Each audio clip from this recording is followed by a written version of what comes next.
Chapter 6, Part 2 of Bel Ami, or the History of a Scoundrel. This recording is in the public domain. Recording by Martin Geeson. Bel Ami, or the History of a Scoundrel, by Guy de Maupassant. Translator unknown. Chapter 6. A Step Upward. Part 2. On reaching his destination, he boldly entered the antechamber, lighted by bronze lamps, and gave his cane and his overcoat to the two lackeys who approached him. All the salons were lighted. Mme. Walter received in the second, the largest. She greeted Duroy with a charming smile, and he shook hands with the two men who arrived after him, M. Firmin and M. Laroche Mathieu. The latter had especial authority at the office on account of his influence in the Chamber of Deputies. Then the Forestiers arrived, Madeleine looking charming in pink. Charles had become very much emaciated and coughed incessantly. Norbert de Varenne and Jacques Rival came together.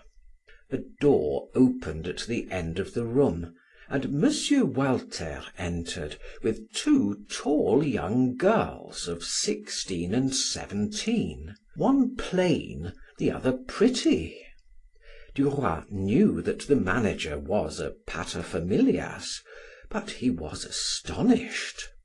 He had thought of the manager's daughters as one thinks of a distant country one will never see. Then, too, he had fancied them children, and he saw women. They shook hands upon being introduced and seated themselves at a table set apart for them. One of the guests had not arrived, and that embarrassing silence which precedes dinners in general reigned supreme. Duroy happening to glance at the walls, M. Walter said: "You are looking at my pictures. I will show them all to you." And he took a lamp that they might distinguish all the details.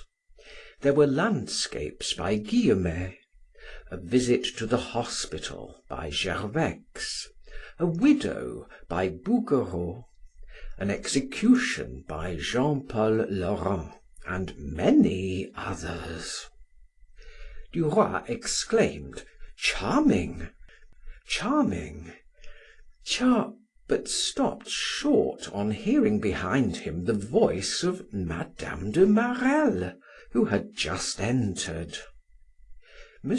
Walter continued to exhibit and explain his pictures, but Duroy saw nothing, heard without comprehending. Mme. de Marelle was there, behind him. What should he do? If he greeted her, might she not turn her back upon him or utter some insulting remark?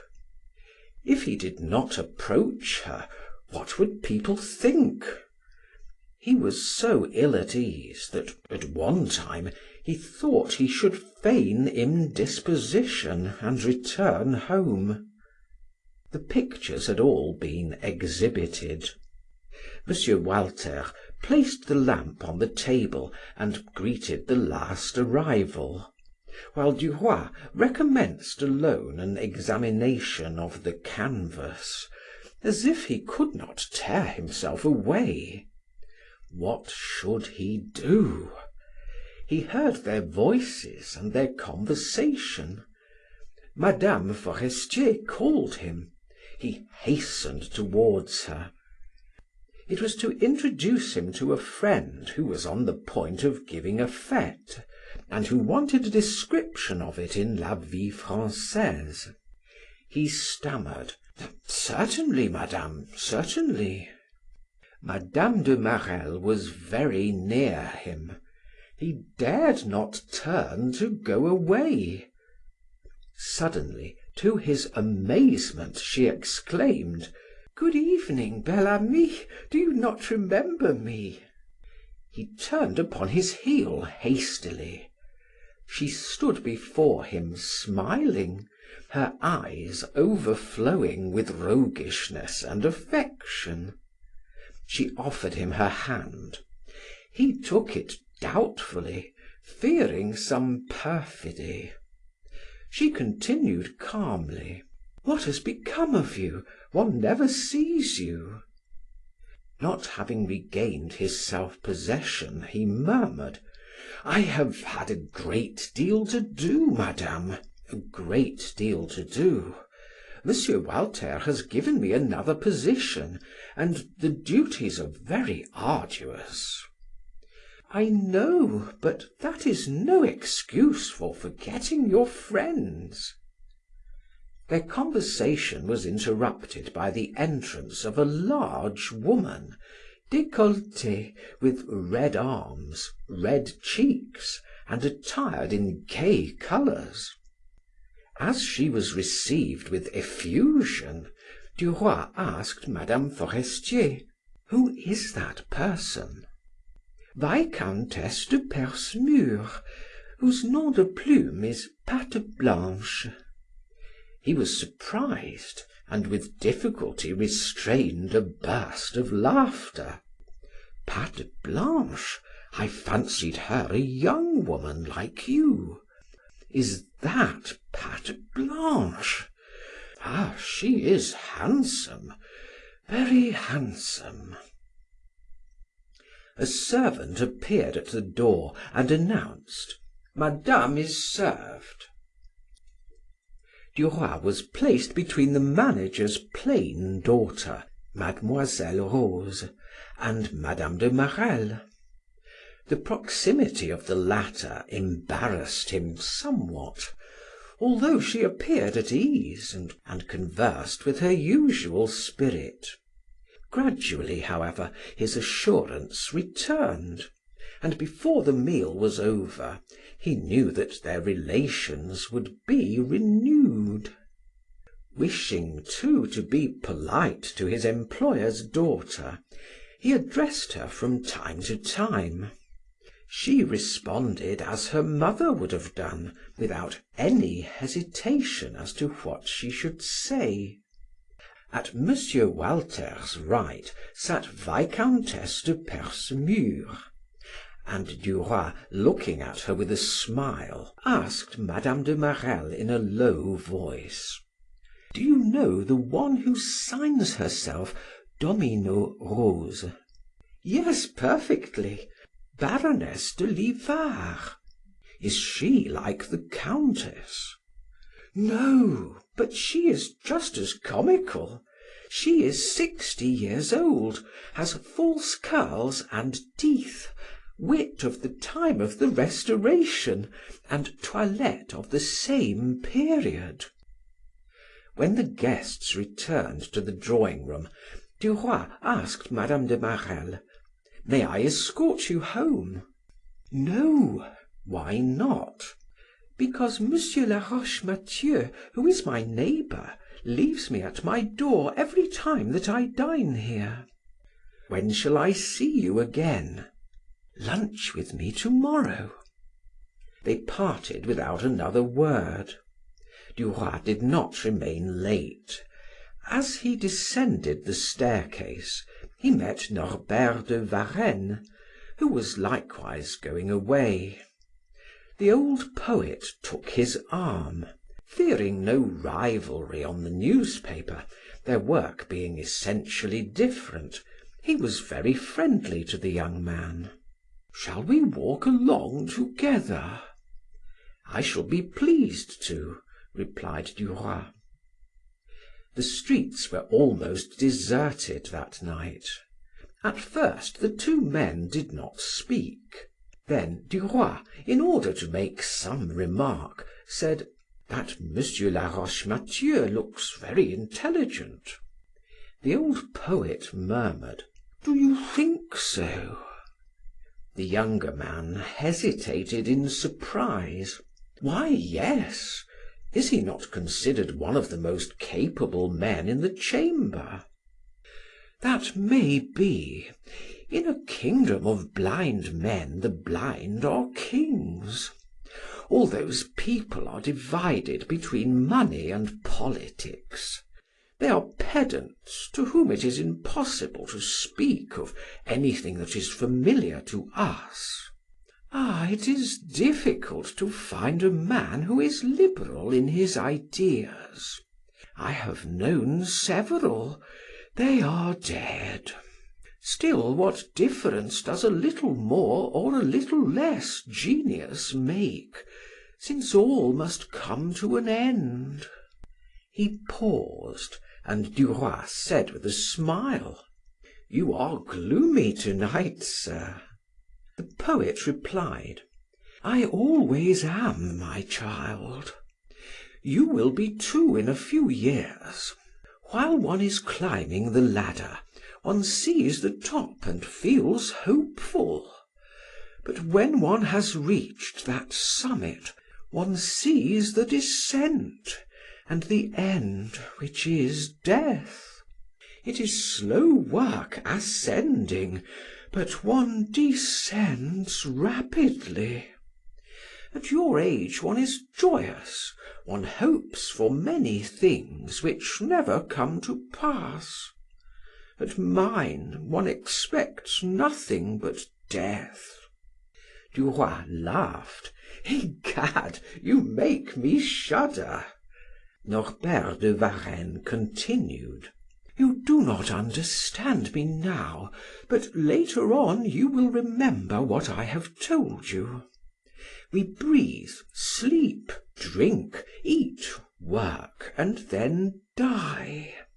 The end of life is death. What do you long for?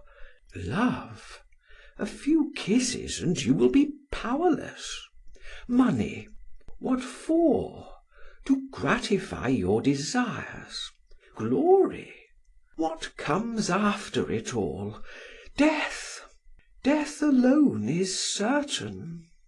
He stopped, took Duroy by his coat collar, and said slowly: "Ponder upon all that, young man. Think it over for days, months, and years, and you will see life from a different standpoint. I am a lonely old man. I have neither father, mother, brother, sister, wife, children, nor God. I have only poetry. Marry, my friend. You do not know what it is to live alone at my age. It is so lonesome. I seem to have no one upon earth. When one is old, it is a comfort to have children." When they reached Rue de Bourgogne, the poet halted before a high house, rang the bell, pressed Duroy's hand, and said: "Forget what I have said to you, young man, and live according to your age. Adieu." With those words he disappeared in the dark corridor. Duroy felt somewhat depressed on leaving Varenne, but on his way a perfumed damsel passed by him and recalled to his mind his reconciliation with Mme. de Marelle. How delightful was the realization of one's hopes! The next morning he arrived at his lady love's door somewhat early. She welcomed him as if there had been no rupture, and said as she kissed him: "You do not know how annoyed I am, my beloved. I anticipated a delightful honeymoon, and now my husband has come home for 6 weeks. But I could not let so long a time go by without seeing you, especially after our little disagreement. And this is how I have arranged matters. come to dinner Monday. I will introduce you to Monsieur de Marelle. I have already spoken of you to him." Duroy hesitated in perplexity. He feared he might betray something by a word, a glance. He stammered: "No, I would rather not meet your husband." "Why not? How absurd! Such things happen every day. I did not think you so foolish." "Very well, I will come to dinner Monday. To make it more pleasant, I will have the Forestier, though I do not like to receive company at home." On Monday, as he ascended Mme. de Marelle's staircase, he felt strangely troubled. Not that he disliked to take her husband's hand, drink his wine, and eat his bread, but he dreaded something, he knew not what. He was ushered into the salon and he waited as usual. Then the door opened and a tall man with a white beard, grave and precise, advanced towards him and said courteously: "My wife has often spoken of you, sir. I am charmed to make your acquaintance." Duroy tried to appear cordial and shook his host's proffered hand with exaggerated energy. M. de Marelle put a log upon the fire and asked: "Have you been engaged in journalism a long time?" Duroy replied: "Only a few months." His embarrassment wearing off, he began to consider the situation very amusing. He gazed at M. de Marelle, serious and dignified, and felt a desire to laugh aloud. At that moment, Mme. de Marelle entered and approached Duroy, who in the presence of her husband dared not kiss her hand. Laurine entered next and offered her brow to Georges. Her mother said to her: "You do not call M. Duroy Bel Ami to day." The child blushed as if it were a gross indiscretion to reveal her secret. When the Forestiers arrived, Duroy was startled at Charles's appearance. He had grown thinner and paler in a week, and coughed incessantly. He said they would leave for Cannes on the following Thursday, at the doctor's orders. They did not stay late. After they had left, Duroy said, with a shake of his head: "He will not live long." Mme. de Marelle replied calmly: "No, he is doomed. He was a lucky man to obtain such a wife." Duroy asked: "Does she help him very much?" "She does all the work. She is well posted on every subject, and she always gains her point as she wants it and when she wants it. Oh, she is as maneuvering as anyone. She is a treasure to a man who wishes to succeed." Georges replied: "She will marry very soon again, I have no doubt." "Yes, I should not even be surprised if she had someone in view, a deputy, but I do not know anything about it." M. de Marelle said impatiently: "You infer so many things that I do not like. We should never interfere in the affairs of others. Everyone should make that a rule." Duroy took his leave with a heavy heart. The next day he called on the Forestiers, and found them in the midst of packing. Charles lay upon a sofa and repeated: "I should have gone a month ago." Then he proceeded to give Duroy innumerable orders, although everything had been arranged with M. Walter.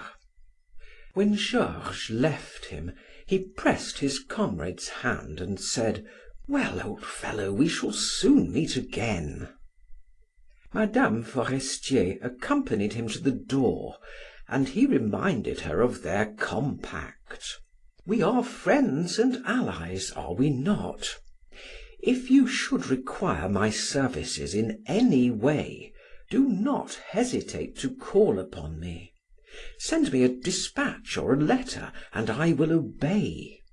She murmured: "Thank you, I shall not forget." As Duroy descended the staircase, he met M. de Vaudrec ascending. The Count seemed sad, perhaps at the approaching departure. The journalist bowed. The Count returned his salutation courteously, but somewhat haughtily.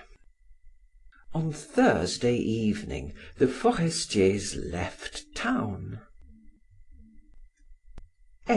Chapter 6 Recording by Martin Geeson in Hazelmere, Surrey.